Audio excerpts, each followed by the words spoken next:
SMP Negeri 3 Welak terletak di Lamba, Desa Pongwelak, Kecamatan Welak, Kabupaten Manggarai Barat, Provinsi Nusa Tenggara Timur.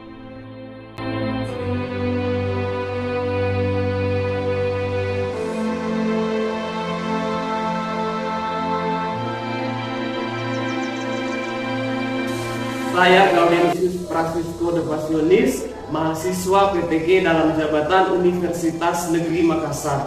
Saya mengucapkan terima kasih atas arahan dan bimbingan dari dosen pembimbing saya, Bapak Dr. Muhammad Wijaya, dan guru pamong saya, Ibu Nuraini Hamzah. Saya juga mengucapkan terima kasih untuk Kepala Sekolah SMP Negeri 3 Welak, Manggarai Barat, Provinsi NTT, Bapak Fitus Madur, beserta rekan-rekan guru, terutama tim kerja saya, Ibu Ermelinda Hamul selaku observer, dan juga Bapak Yohanes Paulus dan Bapak Ardianus Fandi yang membantu saya dalam proses pembuatan video pembelajaran. Saya juga mengucapkan terima kasih kepada seluruh peserta didik SMP Negeri 3 Welak yang turut membantu saya selama proses PPG dalam jabatan di LPTK Universitas Negeri Makassar. Selamat pagi, Pak. Oke, selamat pagi anak-anak.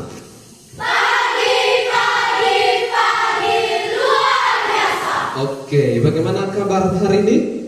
Baik. Tepuk semangat.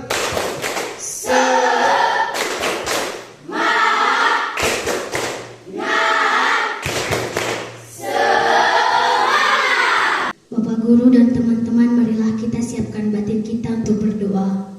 Dalam nama Bapa, Putra, dan Roh Kudus. Amin. Tuhan, terima kasih atas hari-hari yang Engkau berikan kepada kami.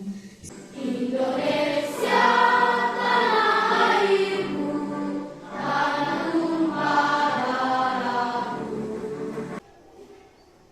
Warta, Judu, Encang, Nabang, Yunita. Tapi itu harus selalu diingat karena kadang kita di kelas itu tidak menyadari kita punya diri keren, tidak menyadari kita punya diri bagus, selalu malu, mau ngomong pun malu. Tapi kalau tulis di kertas jawaban bisa, tapi diutarakan tidak bisa karena merasa nanti dia bilang apa, nanti dia bilang apa. Padahal kita itu keren, kita luar biasa, semua punya kemampuan yang sama, kita unik, kita spesial. Itu harus disadari. Bisa? Oke, jadi itu motivasi untuk hari ini. Pertemuan sebelum ini kita belajar apa? Belajar apa kira-kira? Zat aditif dan zat adiktif. Oke, zat aditif dan zat adiktif. Nah, sebelum zat aditif dan zat adiktif ada lagi satu topik. Siapa yang ingat belajar apa kita sebelum itu? Warta ingat? Oke, belajar apa Warta? Sistem pencernaan pada manusia. Oke, sepakat? Oke, jadi semua masih ingat. Jadi 2 bab sebelum ini kita belajar zat aditif, kita belajar zat adiktif, dan kita belajar sistem pencernaan pada manusia. Jadi waktu itu ada berbagai jenis nutrisi dalam kita punya makanan yang kita butuhkan untuk tubuh, tapi kita harus cari tahu kira-kira nutrisi-nutrisi itu bagaimana dia disalurkan ke tubuh kita, diserap oleh tubuh kita. Nah, hari ini kita belajar masih berhubungan dengan itu. Nah, kita lihat gambar yang ada di slide. Coba lihat. Siapa yang bisa jawab ini gambar tentang apa? Ada orang yang luka. Oke, ada anak yang sedang terluka. Terus dia diobati. Siapa yang bagian tubuhnya pernah terluka, luka fisik? Bukan sakit hati ya, kalau sakit hati tidak terlihat lukanya, tapi luka fisik. Siapa? Mungkin ada yang pernah jatuh. Warta pernah jatuh? Jatuh dari mana Warta? Dari langit. Jatuh dari mana Warta? Oke, nah terus kalau kita jatuh, tubuh kita mengeluarkan sesuatu kan? Nah, apalagi kalau lukanya cukup parah. Oke, apa yang keluar saat terluka? Darah. Oke, sepakat? Oke. Topiknya coba kita baca sama-sama. Sistem peredaran darah pada manusia. Sistem peredaran darah pada manusia ini topiknya itu, subtopiknya ada beberapa, tapi khusus hari ini pertemuan 1 kita akan mempelajari tentang apa? Komponen darah, dan yang kedua mekanisme pembekuan darah. Oke, mengidentifikasi komponen penyusun darah dengan benar. 2. Menjelaskan karakteristik masing-masing komponen penyusun darah dengan tepat. Jadi ada penilaian sikap. Yang kedua penilaian apa? Pengetahuan. Yang ketiga apa? Keterampilan. Gambar pertama itu gambar apa? Sedang jatuh dari sepeda. Oke. Gambar kedua itu gambar apa? Dari deretan ini deh. Luka. Oke. Jatuh, dia terluka. Tadi kita sepakati di awal kalau luka kalian bilang akan mengeluarkan. Iya. Apa yang terjadi terhadap lukanya? Seperti di gambar ini. Siapa yang bisa jawab? Luka mengering. Oke, sepakat ya? Lukanya mengering. Jadi Pak kasih waktu kalian 5 menit untuk mengkritisi gambar tadi. Silakan menyampaikan pertanyaannya di depan guru dan teman-teman. Apa saja komponen yang menyusun darah? Sambil dicatat. Bagaimana proses luka saat mengering? Bagaimana Proses luka saat mengering. Silakan dimulai dari sekarang. Hati-hati, mejanya digeser dengan baik.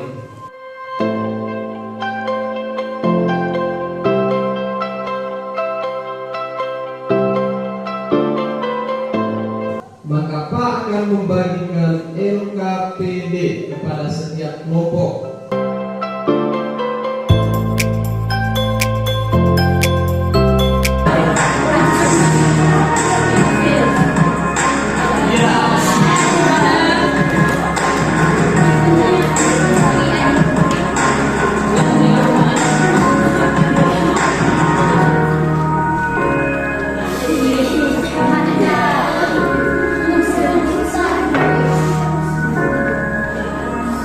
sepertimu apa ya, Monster?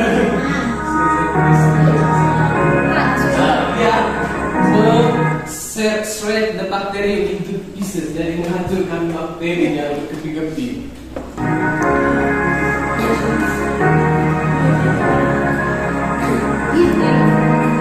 Sekarang pembekuan darah.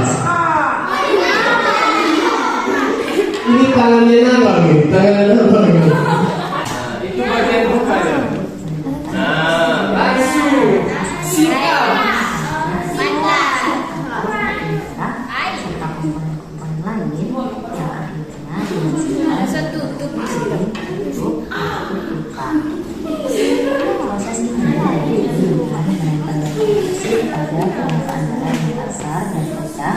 Kemudian menggunakan suatu enzim namanya adalah enzim trombinase selanjutnya. Nah, itu bagian yang terluka. Menjadi trombin. Protrombin adalah enzim yang belum aktif, jadi harus diaktifkan dulu oleh trombokinase. Di setiap kelompok sudah ada Chromebook. Ya, jadi manfaatkan ini dengan baik. Bisa nonton ulang video pembekuan darahnya.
Darah dibagi menjadi dua, yaitu sel darah dan plasma darah. Di dalam sel darah dibagi menjadi tiga, yaitu eritrosit, leukosit, dan trombosit. Dalam leukosit dibagi menjadi dua, yaitu granulosit dan organosit. Contoh granulosit adalah neutrofil, basofil, eosinofil. Contoh granulosit adalah monosit, limfosit. Dalam limfosit dibagi menjadi dua, yaitu limfosit B dan limfosit T. Terima kasih atas waktu dan kesempatannya. Mungkin ada kelompok lain yang ingin menanggap atau memberikan pertanyaan terhadap kelompok 1. Apa perbedaan granulosit dan agranulosit? Granulosit adalah sel yang memiliki segmen atau lobus pada inti sel dan granul pada sitoplasma. Sedangkan agranulosit adalah sel yang tidak memiliki segmen atau lobus pada inti dan tidak ada granul pada sitoplasma. Setelah presentasi mungkin masih ada yang mau bertanya? Apa yang terjadi jika seseorang menderita hemofilia? Faktor pembeku darah yang kurang atau tidak ada sehingga tidak terbentuk benang-benang fibrin. Nah, ini yang membuat lukanya memakan waktu lebih lama untuk sembuh. Apa yang bisa kalian simpulkan dari hasil diskusi, dari hasil presentasi? Kesimpulan: darah tersusun atas plasma darah dan sel-sel darah, eritrosit, leukosit, dan trombosit. Setiap komponen darah memiliki ciri dan fungsi tertentu. Pada proses pembekuan darah, sel darah yang berperan adalah keping darah atau trombosit. Yang pertama itu eritrosit atau sel darah merah seperti yang di papan tulis. Yang kedua leukosit atau sel darah putih. Yang ketiga trombosit atau keping darah. Oke. Tadi trombosit ini berperan dalam proses pembekuan darah. Oke. Sekarang kita beralih ke post test. Siapkan kertas, tulis nama dan soal post testnya akan ditampilkan di slide.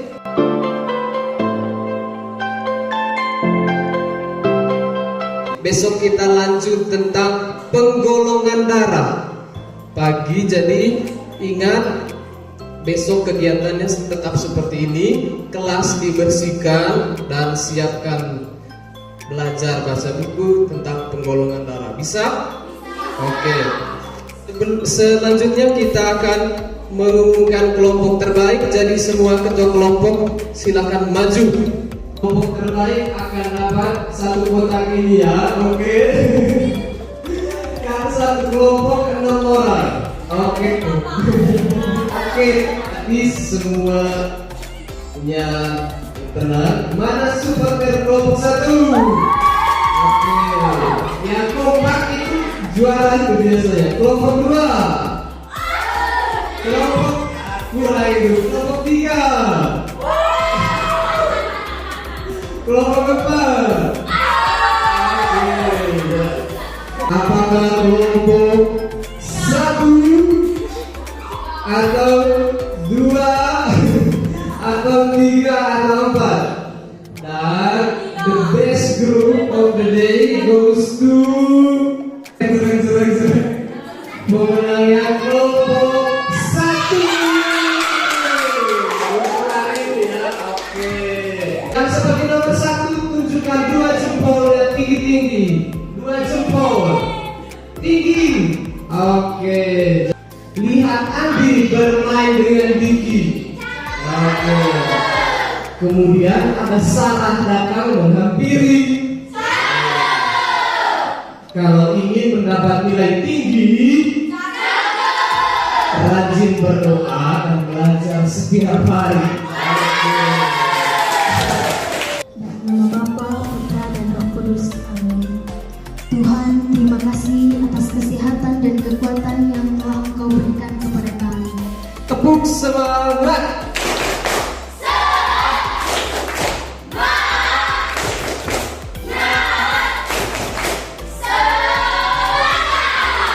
Oke. Oke, terima kasih banyak untuk pembelajaran hari ini. Untuk semangatnya, silakan duduk. Selamat pagi.